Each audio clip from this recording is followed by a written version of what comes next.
I'm Sheli Halley. I'm Jen Westrope. And we run the PBIS program at Beverly Hills. PBIS is the Positive Behavior Intervention System. It's a way to, train students to conduct yourself in a positive manner, to teach kids how to act, how to behave. It's a very clearly defined set of expectations that you'd hope that everybody in your school community would follow. It's a great way to be positive and celebrate the good things that are happening with kids instead of being overly punitive with kids. We've found that by teaching them the right way to behave, most of them get it.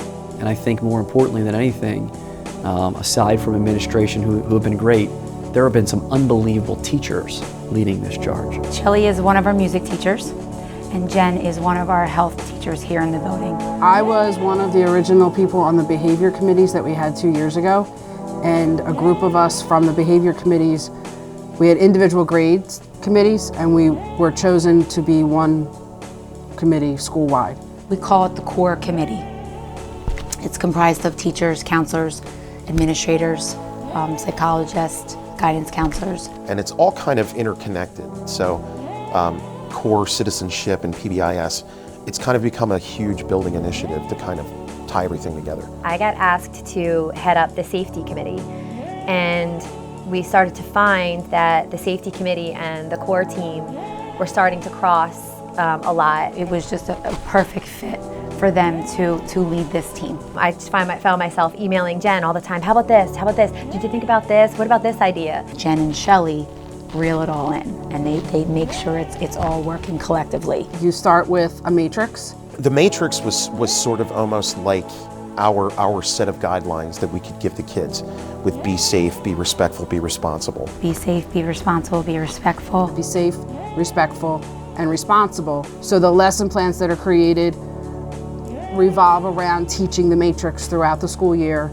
over and over and over again. We teach it and we reteach it, and we use the data to decide what needs to be retaught again. Can we hit it in a different way? How can we really, bring it to them in a way that they understand? Sheli and Jen have kind of spearheaded a lot of the things that have to do with PBIS. Sometimes we just come up with them and we run it by each other and we fine tune it and we try it, and some work and some don't, and they stick and stay and get great, or we try something else. We are working extremely hard to put lessons in place for the children, for the students, for the staff, of how to operate, how to conduct yourself. So each teacher in each subject area gets a lesson each week, a little 10-minute lesson to teach whenever they choose. Every Monday we have lessons in Unified Arts that we give. Language arts and social studies teach it on Tuesdays. Math and science each get a 10-minute lesson on Wednesdays. Thursday's a makeup day if somebody didn't get to it for some reason. And then Friday, interventions and electives wrap it all up. And they get a nice wide scope of a really good lesson for that week. That's just one piece of it, because there's also a reward system. We have several reward systems in place. So I know in particular at Beverly Hills Middle School that they make it a high priority to celebrate the kids who are doing the best, putting their best foot forward every day. We do have the golden tickets, so each marking period, teachers give out the golden tickets for students that are being safe, being responsible, and being respectful. The students call down, they throw confetti over the student's head, the administration is there. We sing, we dance, and we throw glitter, and we just acknowledge them for the good decisions that they're making. It's a way to reward them and to kind of help them want to do it even more.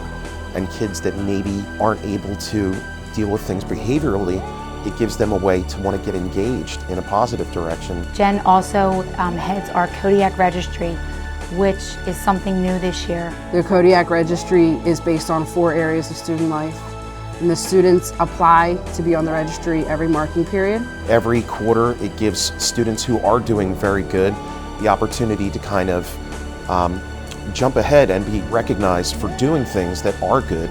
They have to meet certain attendance, academic, behavior, and service requirements. And each marking period, they get certain privileges, like getting up first at lunch and a dance party. We had the Fall Festival, which was pretty cool. It was a bunch of games related to fall activities. The data shows that there's a climate change here, which is really what we're going for. And I feel like you can see that difference, that when the kids are really excited about it and want to talk about it and want to extend the lesson and keep exchanging ideas about it and how they feel, it's working.